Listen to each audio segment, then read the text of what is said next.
Welcome to LOA Today. Walt Thiessen and life coach Wendy Dillard here. Today is Friday. Happy Friday, December 8th. Yay, Friday. Friday, December 8th, 2017. And we're welcoming you back for your daily dose of happy. And we are doing it on a Friday. So this is a happy weekend eve. I love that phrase. That's one that Cindy gave me the other day, Wendy. And it just kind of summarizes even better than thank God it's Friday. It's a weekend eve. Yay. Yes, that's a good thing. I know a lot of people feel for them, including me. It's the end of my, day job work week as well. That's right. Yeah. When it's the end of the week, that's the beginning of the play. So that's why we figured this is a good day to talk about all the different ways that play becomes happiness and joy and love and all the good things, and how we can take advantage of Fridays to get ourselves into that top of the chart, happiest possible zone to be in. Because if you're going to practice it, you might as well do it on a Friday when it's easiest. At least that's the way I look at it, Well, and I'm a little bit, I don't want to be resistant to what you're saying, but I've never looked at any one particular day as being better than the other, because I know I can choose happiness any day of the week, at any time, at any point. This is true. This is very true. But then again, sometimes some people need training wheels. So here's the training wheels for the week. That's true. Like, I used to listen to this radio talk show, and every Friday they would say, "Welcome, it's Hump Day." And they would celebrate that. And then I'd hear other people saying, "Can you believe that, people call Wednesday Hump Day because they can't wait for the weekend, and then they go out on the weekends and they party to the point they don't even remember what they did on Monday, and then Monday becomes a drag." And I'm like, wow, there are so many different ways to perceive what different days of the week mean. It's really true. In fact, that's part of what I think was in my mind when I suggested this topic today, because so many people resort to, the chemicals, the alcohol or whatever to get themselves into that happy mood. And I thought Friday's a good day to actually talk about how to get yourself happy without resorting to the artificial stimuluses. So maybe we can help people establish a new pattern, Absolutely. I'm all for new patterns that are healthy and make us feel good. So let's see. Wins. I'm trying to think what my best win for the last 24 hours has been. There have been quite a few of them, actually. Mostly little ones, and the little ones are the ones that happen all day long, that I'm trying to spend more time focusing on than I did in the past. I think one of them is Cindy gave me an idea of something she does with her women's group. I'm not sure if it's a women's group. It's a Wednesday group. I shouldn't say it's a women's group. But she has them do a little exercise trying to get them to identify areas of their lives that they want to appreciate. So there's 4 of them. There's appreciating abundance, appreciating love, appreciating health, and appreciating what she calls magic. And I thought that's a clever idea, so I thought I'd try that. And I was trying that last night with my wife. The interesting thing is that we added that in with our 3 gratitudes and other things that we do. And the best part about it was it stretched out the amount of time that we spent focusing on what actually was good, not just what was good about what happened during the day, but what's been going good in our lives. It was the first time, for instance, in quite some time that I said to myself, wow, I'm healthy. I mean, I'm like really healthy. I can't remember the last time I was sick. I feel good every single day. This is what health feels like. Because words that I learned from a friend recently. I didn't realize how much I hadn't stopped to acknowledge the wonderful things that I do have in my life, which is what you're, talking about. Right. You acknowledged, hey, I'm healthy. I'm healthy, and we did the other ones too. Appreciating love in your life. Wow, there is a lot of love in my life right now. And, I do the daily gratitudes and stuff, but if you don't look at the bigger picture, you don't necessarily notice it's there. I mean, there's my wife, there's our cats, there's all my co-hosts. I mean, virtually everybody who's in my life in any kind of important way right now, I feel this abundant amount of love for. And it's like, wow, this is really good. This is good stuff. And that does fit in with Happy Weekend Eve, because we think of the weekend traditionally as the time that we just kind of like have freedom and we can celebrate and we can have more play and joy in our life.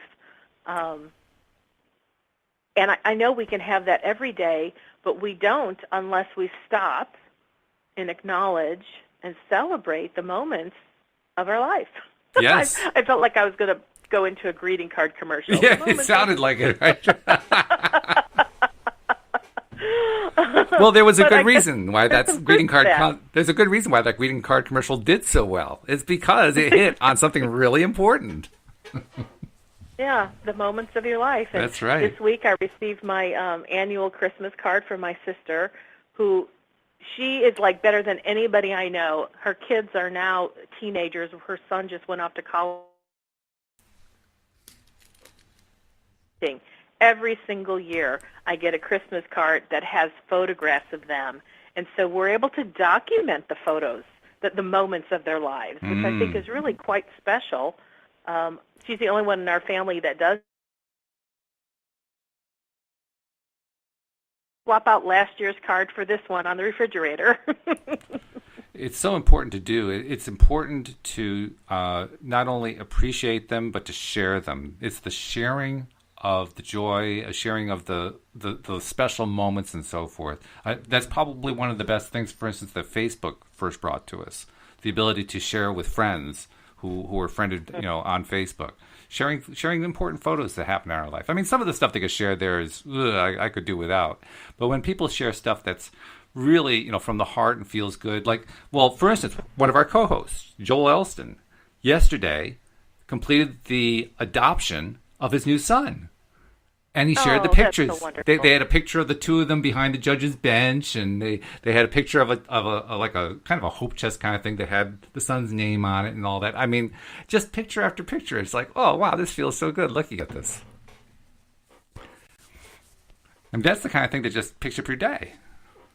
Absolutely, it does. Wow. And I used to think Facebook years ago. I'd go, oh, people talk about Facebook in such a way that it made me not want to go there.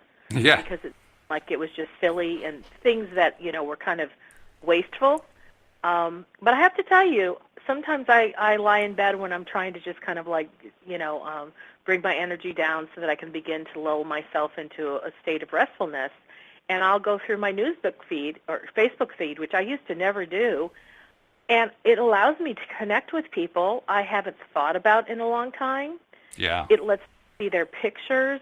It kind of fills me in on what they're doing, what's important to them. Sure. And I'm actually making love connections, even if they're not consciously aware. I know that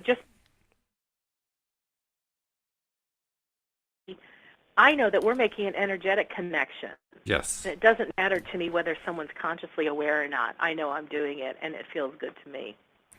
It's very true. And I guess that's one of the things that I like about Facebook, too. I didn't really like Facebook at first either, for very much the same reason you did.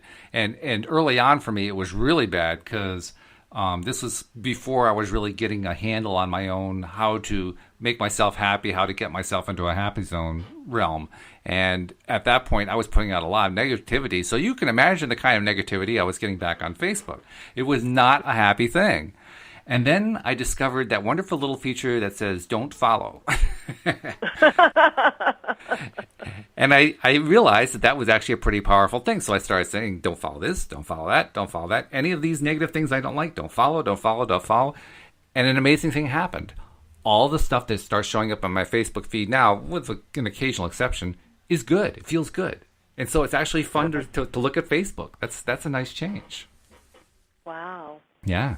That is good. It is. I've been traditionally the person who doesn't share, videos and whatnot, but since I've been on Facebook more often, I'm finding things that I'm like, oh my goodness, this is share-worthy. Yeah. Which, to me, something really has to be share-worthy where I feel like I'm willing to let my friends know that I like this and I'm going to share it with you. It's not, because I know some people just kind of nilly-willy, they share just about everything, but I'm very selective about what I share, and I'm sharing more, and my friends are going, Wendy, you're sharing more. I'm like, yeah, right. I've been finding some good stuff. Well, there is something to be said for that because it means that whenever something comes from you, they know it's going to be quality. It's not just, here's what the dog did in the backyard. This is going to be something really important. And so that actually adds to your reputation. And I actually had a friend the other day who they didn't know anything about my book, but their comment was, if you wrote it and you're in it, I know it's good and I'm buying it. And I'm like, wow, that's pretty cool. Yeah, I was quite honored. Sure, yeah. And I had something else recently where I sent a text to someone because there was some young college kid who was selling things, and it's not like it's a chain letter, but my sister-in-law texted me and said, hey, I referred you to him, and then, he showed me his stuff, and I loved it, and so I purchased it, and then he said, I only do this through referrals. Do you have someone to refer? And he asked me, he said, do you have like 20 or 30 people that you can refer to me? Whoa. I'm like, holy cow. Yeah, right. And because I'm so selective about who I'm willing to share what with, I said, let me take some time and think about it. And he said, well, normally when people do that, they don't ever get back to me. And I said, oh, I do understand that. And I said, but you don't know me. I said, if I make a commitment, consider it done. I said, I am going to go through my address book, and I'm going to find quality leads for you. Ooh. And so I went through, my contacts and my address book, and I found 3 people that I thought this would be really a good product for them, that I think they'd really appreciate it. Uh-huh. Whether they bought or not, of course, I have no control over. Sure. But I sent him 3 quality leads, and I texted my 3 friends, and I kind of gave them the story as to why I was, putting them on this kid's hit list. Yeah, right. And one of my friends responded and said, if you recommend him and the products, I'm looking forward to hearing what he has to say. I'm like, wow. Yeah, that's good. Way cool. Well, yeah, that's what happens when you're selective, and your selectivity paid off big time, not just for you, but for him. I mean, it was important. And you know what? I'm going to say something bigger because I want to say this to you, Walt. Okay. I am very selective. So or just do things on a whim. I'm very selective, and if my heart's not in it, and if I'm not feeling a resonance with my inner being, I don't go there. Mm-hmm.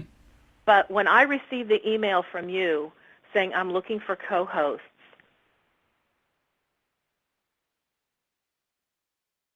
oh my gosh! And I had such a resonance, and then we talked, and it's like I knew in moments you were somebody I wanted to do the talk show with, because I knew you were the right person.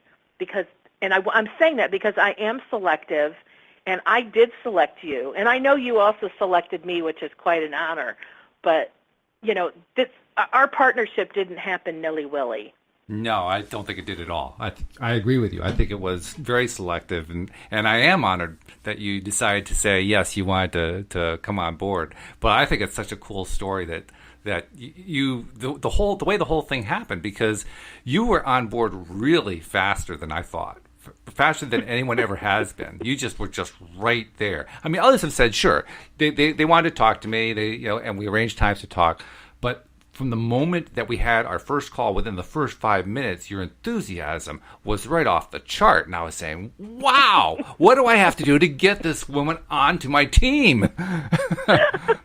Well, and also just to tell the listeners a little bit about the background, you had asked, would I be willing to do 1, 2, 3, or a couple days of your afternoon show or the morning show. Right. And we specifically were talking about the afternoon show because, the morning show is really not conducive to my lifestyle right now.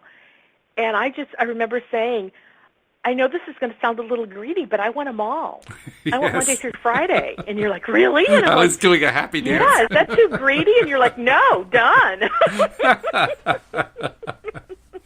Yeah, that was really great. And I have to admit, I was kind of playing it slow because I didn't want to scare you with 5 days a week. But when you said that, I was doing my happy dance in my chair. It was great. Well, I'm so glad because I was doing my happy dance too in my way. And it's working out so great. It is working out great. And, in terms of law of attraction, there is such beautiful synchronicity in how things show up. Mm-hmm. And I don't ever think about things just showing up coincidentally because I recognize the powerful, potent creator that I am. And so I think when I didn't know what a powerful, potent creator I was, I used to think things just showed up. Okay. But now I realize, no, nothing shows up as accidentally. You know, and even how you found me was through LOAcoaches.com. That's right. Which is a wonderful website that has, you know, a number of people listed. Mm-hmm. And I stumbled upon that myself. I was actually doing a web search to see where I ranked in my own Google searches. And one of the sites that came up was LOAcoaches.com. And so I looked at it and I went, wow, I think I'd like to be on there. Mm-hmm. And it was so simple. I contacted the person whose website it was, and I just said, I'd like to be on there. And she said, okay, send me a bio and your picture. And I did, and I was on there.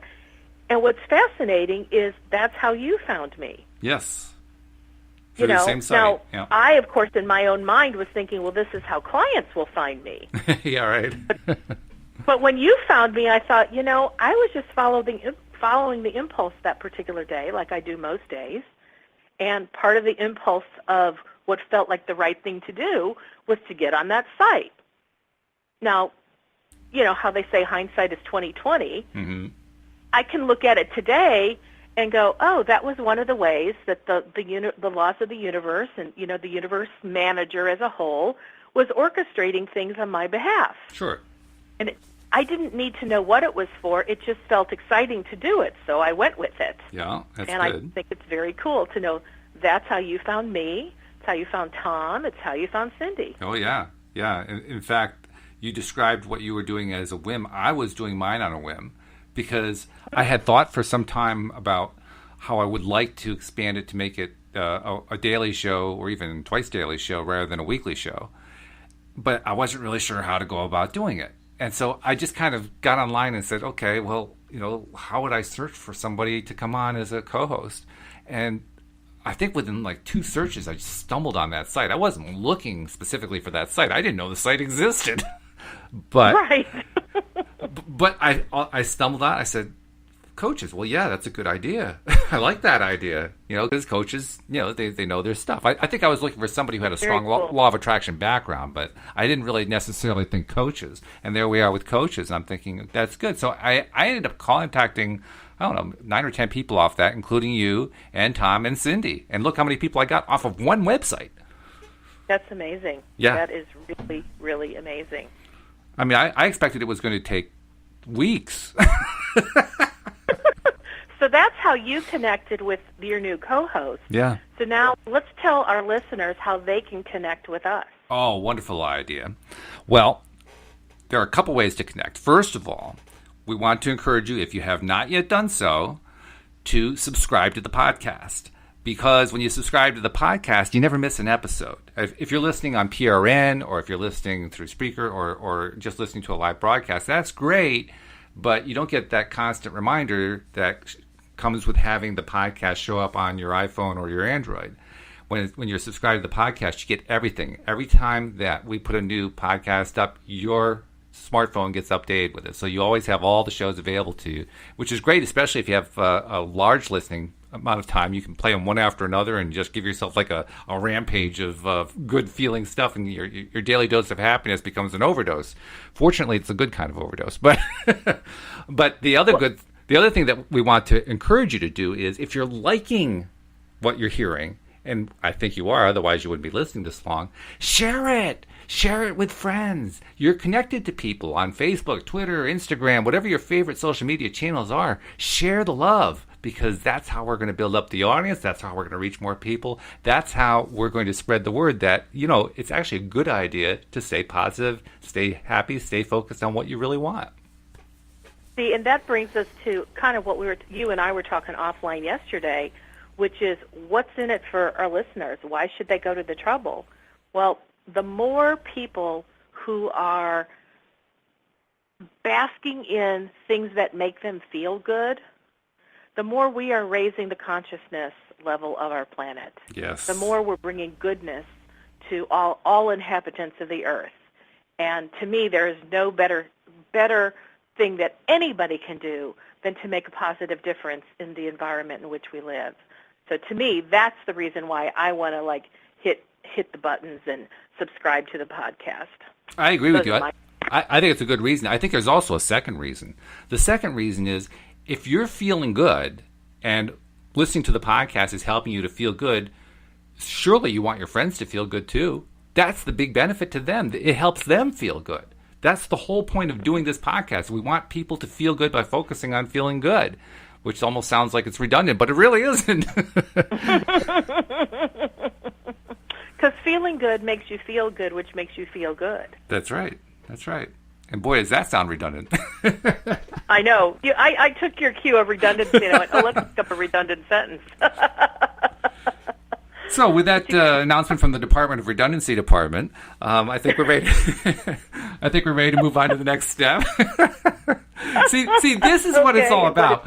When you're trying to find the way to get into that happy party mood on the weekend eve, you do it like this. You do it with a friend. You do it with someone who you know is on the same kind of desire for positivity that you are, and you just rampage on it. You just go crazy on it. You just come up with every single thing you can think of, and it's like when you listen to a comedian. You know, the first few jokes that a comedian tells you when they're doing stand-up, you know, they're kind of a little bit funny and so forth, but then you hear a few more and a few more. At some point you start to laugh, and then if they're good at it, they hit you with two or three really quickly, and you laugh more. And then when they get you rolling, it doesn't matter what the jokes are.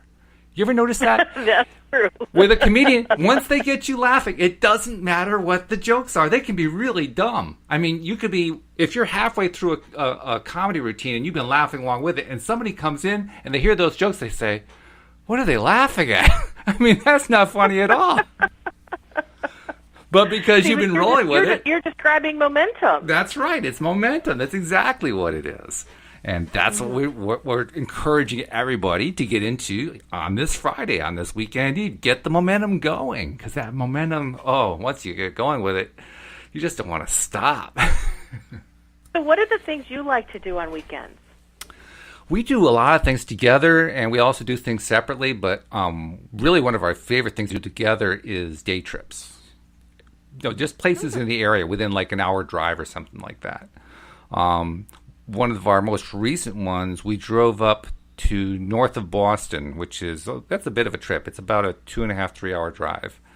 But north of Boston is where Salem, Massachusetts is, Gloucester, Rockport. Rockport in particular was our first destination. They're all like within 20 minutes of each other, something like that. But Rockport is right on the shoreline, and that little peninsula there is called Cape Ann. So it's right on the Cape Ann shore.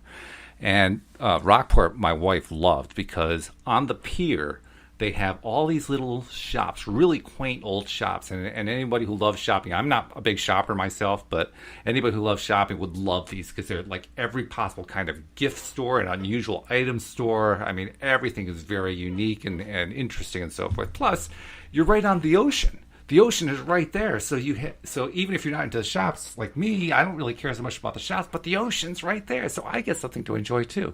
It was really, really nice, and we had a wonderful meal. Somebody gave us a recommendation on a fish house that was just delicious. I mean, the food there was incredible. So, I mean, that gives you a taste of what we like to do on a weekend. We just like to go out and experience what's around us and what life has to offer us. It's to me, it's much better than going out and buying things. Buying experiences are great. I like that, buying an experience. Yeah. I like that a lot. So my favorite thing to do on the weekends is to sleep in. Now, not because I want to sleep. I mean, I'm not being lazy, but because I'm the kind of person that when my eyes kind of start to wake up, I know, and I know this from Abraham, that in those early waking moments, when you're not fully conscious yet, that's when you can like really connect to what's going on for you on a more spiritual level. Mm-hmm. And I like to play with, do I recall any of my dreams? And if I do, I like to just roll around with the ones that feel good. Or sometimes I'll remember a dream, or I'll remember just one little something, and I'll ask myself, how did that make me feel? Because I know it's the feelings that really are the indications of what's going on, because I believe dreams are the pre-manifestation of what's to come in your life. And so that's, for me, the weekends, in the morning in particular, is the time that I just really milk the really good feeling thoughts that are just kind of wafting into my thinking. Now, and so by the time I wake up, I feel awesome. I have to say, I've never been able to milk a dream like that. How do you do it? Because for me, a dream is just something that happens, and usually it doesn't make any sense to me. And when I wake up, the most I can say is, well, I just had a dream. That was kind of a weird one. And that's about it. I can't think of anything else to say or do with it. What do you do? Well, okay, to me, dreams come in two different time places in my sleep. Okay. So if, let's say, my body wakes me up because I have to use the bathroom in the middle of the night. Sure. If I was in the middle of a dream while I'm getting out of bed to walk towards the bathroom, I'm still kind of remembering what I was dreaming. Okay. And so I just let it permeate through my thoughts. It's like I think on it, and then I try to capture some of it. And then when I go back to bed, sometimes I'll set the intention, I want to know more about this. And as I go into a deeper sleep, and I start to feel the dream kind of picking up, or maybe it changes scenes or whatever, but I'm lucid enough that I can interact with it, where I can say, ooh, I really like this. And then that part of the dream kind of becomes bigger, brighter, bolder, and I interact with more people in the dream or whomever that feels good. So that's one way I do it. So you enhance the dream then? I mean, you take the imagery and you enhance it in your mind. Oh, yeah, totally. Wow. Totally. Like, okay, one of them that happened most recent that I can recall. Okay, so whatever I'm going to say, this is not my normal storytelling, because you know how dreams don't really make sense. No, they never do. Okay, so I was in what seemed like a hotel lobby, and yet I had an awareness that the person I was looking at, kind of at a distance into my diagonal, it was a man, and we had somehow met through what seemed like a business convention, but we were in this hotel lobby, like we still had business meetings to attend to, but we were also getting ready to leave. Okay. And somehow he walked over toward me and started talking to the man who was sitting next to me. And while he did, he just brushed by my leg, and it was kind of it's like in my dream I could feel that, like that electrical impulse, like when you like somebody. Mm-hmm. And I was very aware of it. And this is one of these lucid dreams where I was aware of what I was feeling in the dream while I was feeling it in the dream. Mm. And then it was kind of like my own thinking was, hey, I want you to turn your attention toward me. Yeah. And so then before I knew it, he had finished his conversation with the man next to me. And now, oh, hang on, I'm going to cough. Hold on. Okay, I put myself on mute for that. Thank you. I'm getting all verklempt just telling you this story. I can tell. Wow. And so then the next thing I knew, he just reached his hand out to me, and I took his hand and I stood up, and now it was like we were slow dancing in the lobby of in a hotel, but we had no shame or no weirdness about the fact there was no music. And there were people all over the place, but this long corridor in this hallway something of this hotel, we were slow dancing just in this wonderful connection. And that's what I could feel, just this sense of connectedness to him. And I knew Wow. he felt it toward me. Now, this is the first dream I've had in ages where there was a face. Because I've had dreams with other people, but lots. And I'm like, wow. And so then it was like an awareness that we had actually had some conversation prior to this. And then he says to me, because now we know we're about to part, he says, I probably should have told you that I don't live in Dallas, because that's where I am. Mm-hmm.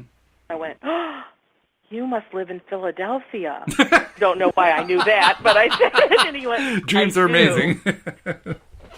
And then it was like, boom, the dream was over. And I went, oh,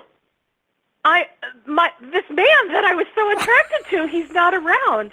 But what was funny is in the dream, there was this sense of we can't be together because we live cities apart.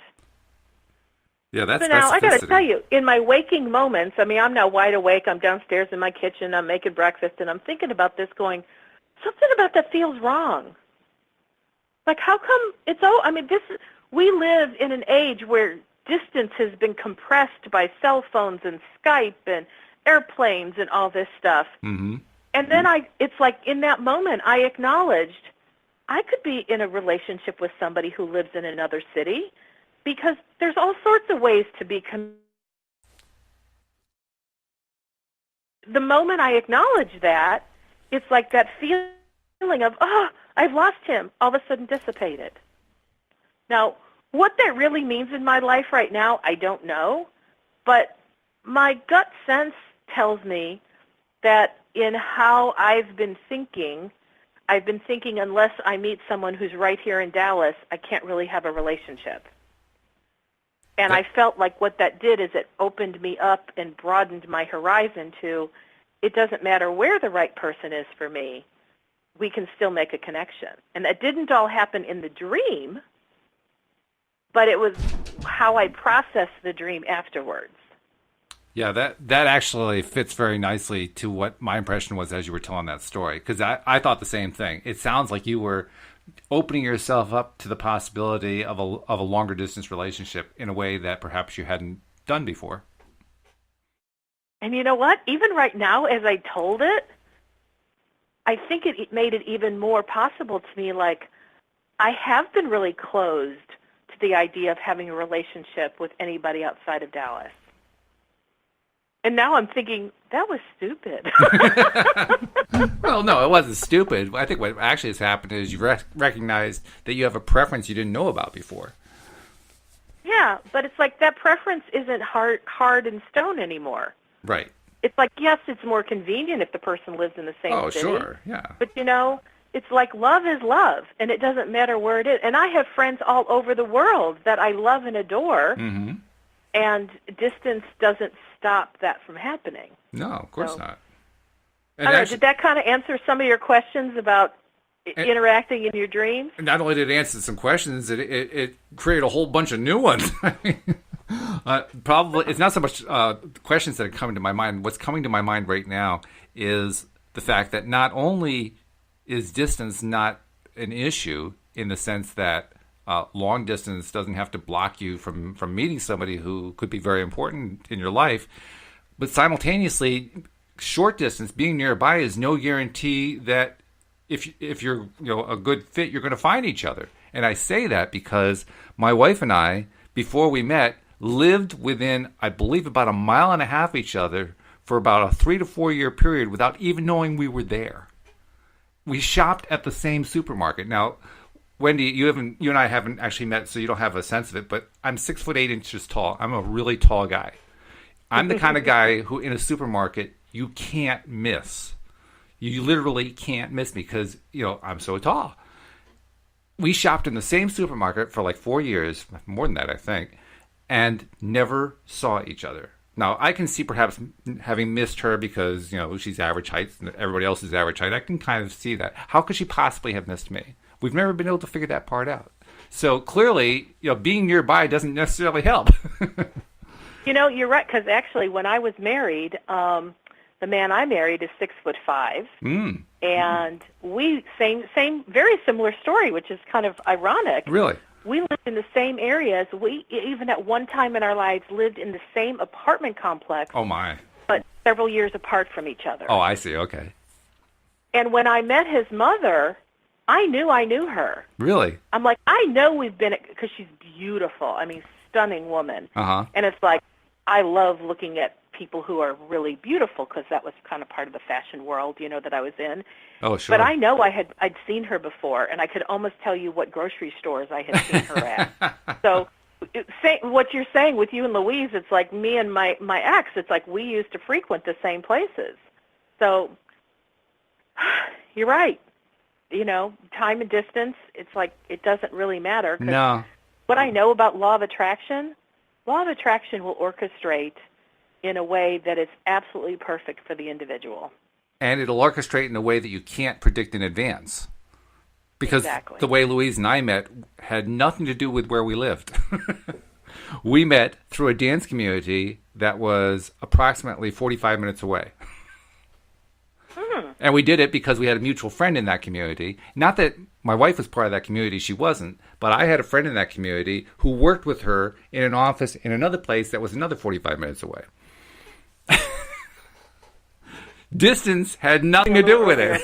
Synchronicity of how the law of attraction orchestrates things on our behalf is pure amazement to me. Oh, it's amazing, And no doubt. it's part of why, some of the messages I've been receiving lately from my inner being, I'm going to say them in the not kind way, but I always hear them in a kind way, Okay. which is, get the heck out of the way. Because I recognize now I'm the one who gets in the way trying to orchestrate and control things, that the universe has a much broader sense of how to do it on my behalf that's going to be much more efficient and just much better, period. Yeah, So, I get to the point where I feel like I have begun to recognize over the last few years particularly that the synchronicities happen, that the route that the universe takes to deliver something to me that I've been attracting is one that I can never predict. In fact, on those occasions where I've tried to predict it, I am almost 100% wrong. I never get it right. And I have actually gotten to the point now where I say to myself at times, and this is when I'm in my less than positive realm, what do I have to do to make more of those synchronicities happen? Why aren't they happening fast enough? Where are they? Come on, let's get this going here. Forgetting, of course, that's not the way it works. But being that I've been involved in business for a long time, which is what my book, my number one best-selling book, is all about unique ways of doing business. I've watched different people's business models and different entrepreneurs, and I find it interesting that they've, in many cases, created a system for how to do something. And I've noticed, at least for me, oftentimes I attempt to follow those systems and they just don't flow, or I don't get the same results. Right. And one of the things that I'm really connecting to this idea that I'm going to share here is that the synchronicities that person experienced to get those results were as a result of how law of attraction was orchestrating things on their behalf. But a person who buys their system has different goals in mind, and the law of attraction is going to orchestrate things for that person, and it may not come into their life via someone else's system. Now, it might, but I think, it doesn't always, and at least for me, that gave me the awareness as to why I was purchasing all these systems to be successful in business, and they just weren't working for me.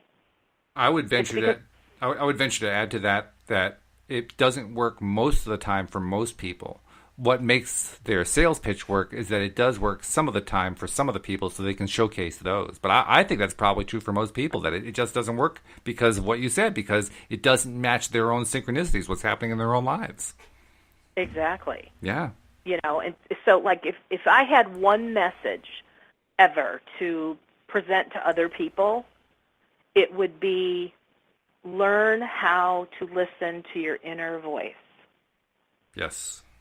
Because when you learn how to listen to your inner voice, which comes by getting in touch with your feelings, when you're connected there, there's nothing outside of your reach of knowing and understanding. Everything can be found because, we're infinite beings. All innate intelligence dwells within us. Mm-hmm. So the whole thing is, how do you tap into it? Well, you start listening to the subtleties of either what's coming in your ears or what you're sensing in your feelings or what pictures you're seeing, or some people just know, what's in your knowing. And to me, that's the biggest message, the most important one that I love to share with others, is get in touch with, that part of you that is connected to all that is. And it's something I'm still learning. I'm still learning how to do that. I can't say that I'm anywhere near being an expert at it, but it's certainly something that has engaged my attention for quite some time, and I am picking it up slowly. I don't have the sensitivity that other people have in terms of being able to detect what's going on in my own feeling realm that others seem to have. I mean, for instance, you and I were talking the other day, and you were talking about how excited you are about the project, and you were telling me about these manifestations as you're seeing them coming about, and I'm sitting here saying, why don't I feel all that? I mean, I'm enjoying what's happening. I'm feeling great. I'm feeling excited, but I don't have any sense of what's happening. I have no clue of how all this is coming together. I just know that's eventually where it's going to come to, but individual manifestations along the way, I'm clueless. I have no idea. Well, and that's something that I have been working on for probably 30 plus years. Wow. Not like I had a concerted effort, but as I look back, I realize through my natural curiosities, through the natural questions that I ask, that's really what I've been honing. And then all of a sudden one day I went, oh yeah, if you ask me a question, I'll know whether my inner being is on board or not. I know whether it's a good thing for me or not. And that's why if I'm looking for something specific and then all of a sudden some business person comes into my life and they have a system, and so I can fall prey to their sales pitch. But as much as their sales pitch is exciting, I can just say to my inner being, is this right for me? And I'll get no. And sometimes I'll be disappointed, but it sounds so good. Are you sure? Are you I'll get sure? no. I'm like, okay, then I'm done. And, it took me a long time to be able to say, all right, if it's no, then it's no, and I'm not going to try to convince something. I'm not going to try to convince infinite intelligence to turn it into a yes. Because trust me, I've done that, and all I've done is wasted a lot of time, and I spent a lot of money on something that didn't net a positive result. And now if I get a no, it's like no, and I move on. But if it's yes, oh, I'm on board. Just like when you called me and asked me if I wanted to do the show, it's like, I went inside while we were talking, Walt, and I was getting yes. It was exciting. I'm like, okay. Because when I got your email, I knew it was exciting to me, and I asked my inner being, what do I do? And the wisdom that came to me is listen to one of his playbacks. Okay. So I went and I found loatoday.net, and I listened to one of your previous shows. And while I was listening, I'm like, I like his patter. I like how he talks. I'm liking so much of this. I can see how I would be a good connection. Like we would make a good connection. And then after I listened to the podcast, I went, well, now what? And what the guidance that came to me was, call him. And it shocked me. I dialed and you were there. You answered the phone. It didn't go to voicemail. It did go to voicemail, yeah. So, and we ended up on a 2-hour conversation, and I felt like we'd known each other forever. And isn't that the way it is?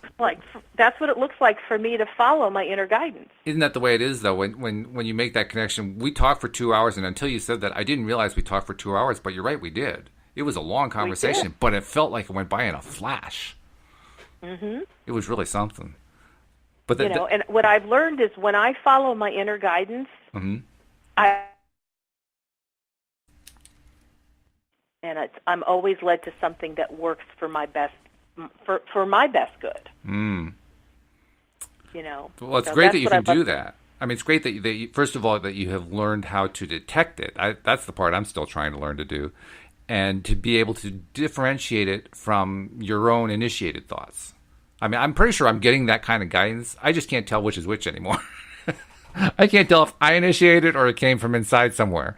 And that gets really confusing because if it's one of my thoughts, then I want to, bat it around a little bit. But if I'm batting around what they're giving me, then I'm losing it. Well, I mean, this is not a coaching program, so I'm not going to coach you into how to do that. Well, that's quite understandable. But still, it would be a fun topic to talk about, and I'd be more than happy to share some of the insights I have as to how people can know whether it's their own thoughts or whether it's a thought that they're receiving from higher intelligence. Yeah, that's a topic we could do sometime. Sure, let's put that one on the list. Put it on the list. Yeah, that's worth considering. So. And you know what? I mean, this is the kind of thing where I would love for a caller, a listener, to call in and ask questions or share their own thoughts or stories or their own curiosities about life, and they can call on 860-264-5432. And if you didn't have something to write that down, that phone number can be found at loatoday.net. Very nicely done. You're getting good at this. You know that? I had fun with it yesterday, and I went, I'm going to do it again. Because, I mean, you and I, everything and anything, and what I think is really funny is we get off the call, and we just keep talking afterwards because we're so good at just chatting. But I would love for listeners to start calling in on a regular basis and just kind of add their energy to the mix and see where it takes us, because I know it's going to go into great places. Oh, I'd love to do that, too. I'd love to have those calls. I mean, we have had a couple in the past, but only a couple so far, which is understandable. I mean, when it comes to the live broadcast, it's a pretty new thing for us. We've only been doing it for 3 weeks now, even though I've been doing the podcast for 5 years. So it's like trying to make a shift. So far, like 99.9% of our listeners come from listening to the recorded podcast, and now we're trying to get people to shift over. So, it takes a little while. But as soon as it starts kicking into gear, it's going to be great. And today's show is about, preparing for the weekend.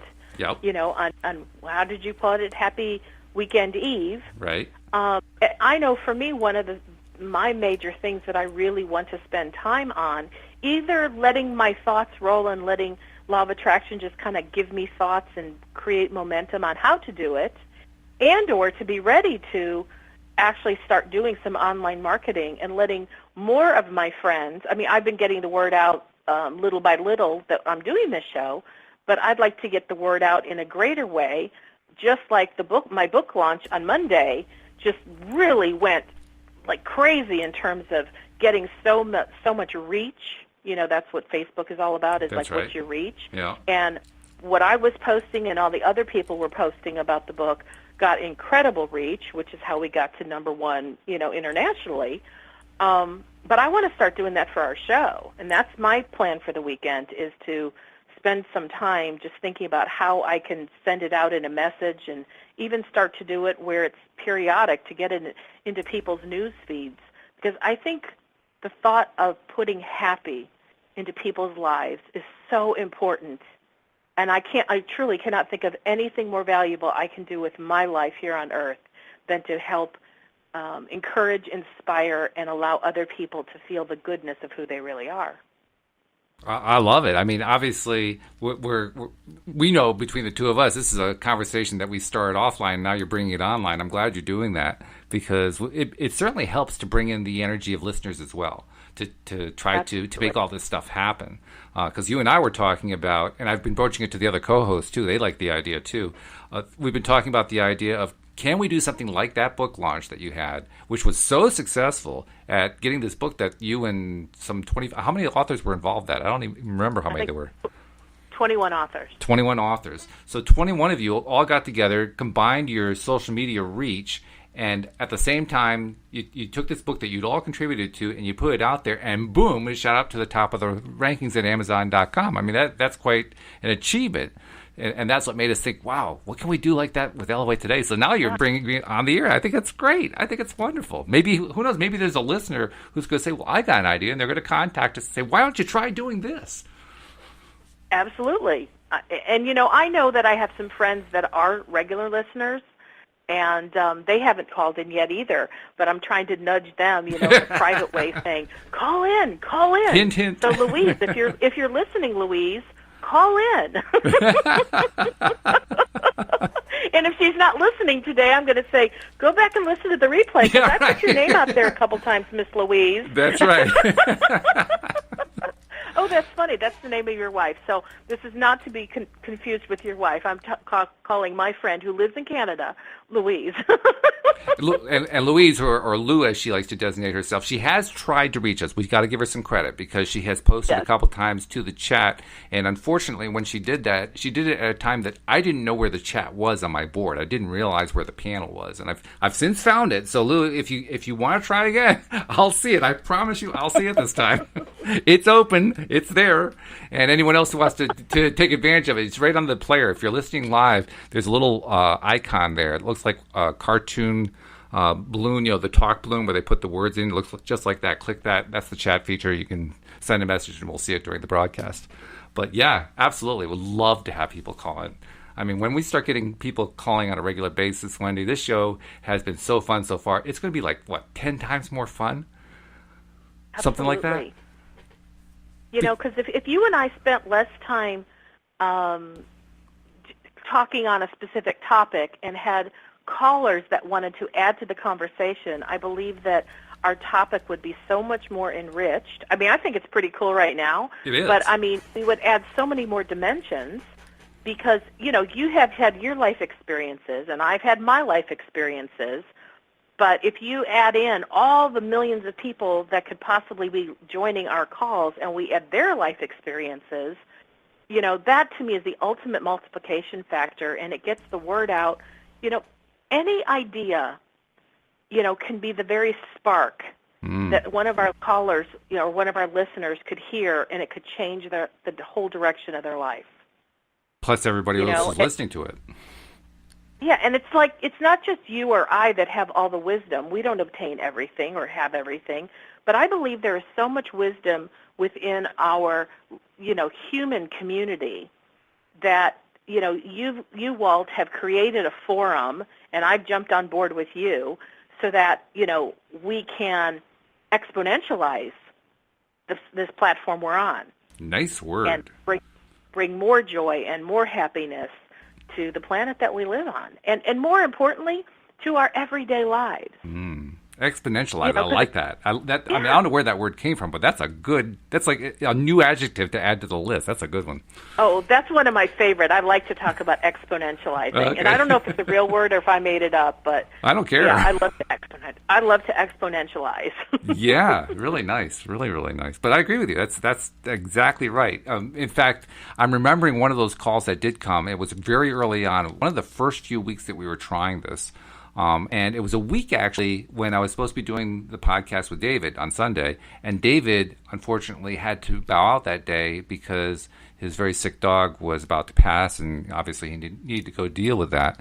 So we were scheduled to do the podcast anyway. I did it, and we got a call, which was great because I didn't want to have to do the whole thing myself. I mean, talking by yourself for an hour can be a little long. Matt. That's right. It was Matt.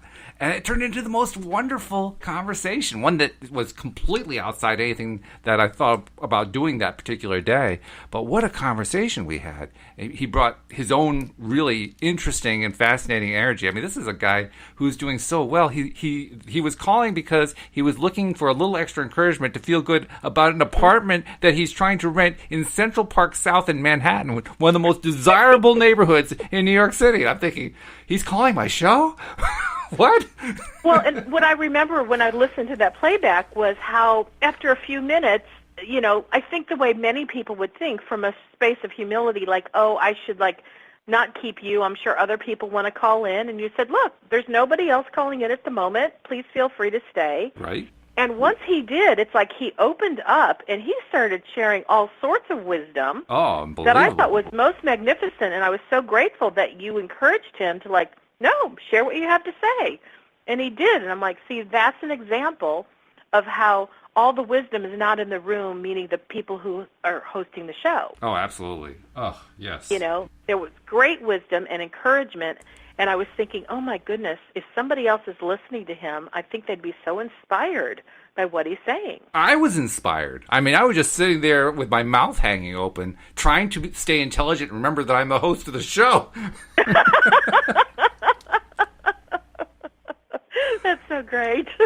But that's the way it felt. I was sitting there absolutely in shock over what was happening and loving every minute of it. I mean, it was a fun show to do. But I just couldn't believe what had happened because it was the one time David couldn't do the show. David has been just as accurate as a clock every single week he's been there. And then one week he just couldn't be there and boom, it just filled right in. Unbelievable. And to me, that's another evidence of how law of attraction works. It's like you've already created momentum with the show, and just because David couldn't be there, it didn't mean like, oh, no, now what do we do? It's like the law of attraction knows, a vacuum was created. Well, we know exactly who to pull in to fill this space and to create a new level of encouragement and inspiration. And as you're saying that, I'm realizing I did react to an inside message. I just didn't realize it at the time. Because as the show was coming up, David unfortunately could only give me like an hour's worth of notice. And so I had an hour to do before the show started, and I'm thinking, well, what do I do now? I really don't want to try to do a show myself. I've done that before. It is exhausting trying to carry on a conversation all by yourself, because it's not a conversation, it's a monologue. And I really wasn't looking forward to it. And something inside me said, well, just do it anyway. I mean, you committed to do it. Just, you want to get on the schedule of making sure that any listeners can always count on the fact that you're doing it on time. So that's what made me do it. And I'm realizing right now that idea wasn't mine. That just sort of kind of came to me. That's what you were talking about. Brilliant. That's exactly. And so in this moment, you're able to recognize the differentiation between your own personal thoughts and a thought that you were open to receiving. Now I'm wondering, how did I get myself open to receiving? Because I'm trying to think back. How did I do that? I'm not really sure. Well, by being in if I say neutral, I don't mean that as in like not happy, but like if you're in a space where there's no resistance, where you're just okay with what is, that's when you're closer to being in a receptive space where the universe can just drop in an idea. I think the word receptive is it, because I was feeling receptive. It's like I didn't know what to do, so I was receptive to anything. Send something my way. I don't know what. And there you go. And there it was. If you didn't add resistance to it, like, oh no, I hate doing this by myself, or gosh, I wish I had a co-host. It sounds like you didn't enter any of those kinds of resistant thoughts. No, I mean, I was aware of them, but I didn't stay on that thought for more than like 2 seconds, because I knew I didn't want to go there. So you're right, I wasn't staying there at all. Yeah, and 2 seconds is not long enough for law of attraction to start building something. I always like the fact that Abraham comes up with 17 seconds as the minimum. I don't know where that comes from. I don't know, and I've actually heard when I was in Cancun, they said it was down to 14 and a half seconds. Is that good? I don't know. Yeah. Well, it depends. If you're focused on something negative, 14 and a half seconds comes by real quick, and you're already working toward having law of attraction bring more negativity to you. True. But if you're in a positive space, you don't have to be positive for very long before law of attraction takes over and starts bringing something positive to you. So I guess what they're really saying is that the overall negativity has decreased, and that means the resistance has decreased, so we're taking less time to be receptive. I got the impression it's because overall consciousness is expanding at such a fast pace. Really? That now it's only requiring 14 and a half seconds. That's another subject that I think we should do a show on sometime, because I don't still have a clear idea of what expansion means. I mean, I know as abstractly I know what it is, but concretely I don't understand what it is. Oh, that's a fun... Yeah, let's talk about that one sometime, All right, that was very, very Let's fun. do that one Monday then, because, I mean, seriously, that's one I've been looking at. I've been trying to read in the books, trying to find it, and every reference to it that I find is just not satisfactory. So, yeah, let's talk about expansion next time. We got about a minute and a quarter left. I want to make sure people know how to reach you, because you're a great coach, and if somebody wants a personal session, you're a person to do it with. So how does somebody reach you? People can find me at wendydillard.com, and when you're there, you can find out my style by reading about me, and I've got my story on there. And, a lot of people hire me because when they read my story, they know I can relate to what they're going through. So I just thought I'd throw that out in case that resonates with somebody. That was actually smart. I saw that on your site, and I liked the way you laid out a long story. I mean, the typical thing to do with a website like that, especially if you're offering a service, is to keep it short and sweet, because you really want to focus on the service. And you didn't do that. You focused on, here's what they would possibly like to want to know about me. What would be interesting? Thank you. This was a great way to start it. It is a great way, and I look forward to doing the next show with you on Monday afternoon. And I look forward to our listeners starting to call in. That sounds like a great way to end the show. So we'll see you all next time here on LOA Today. Goodbye, everybody. Bye-bye, everyone.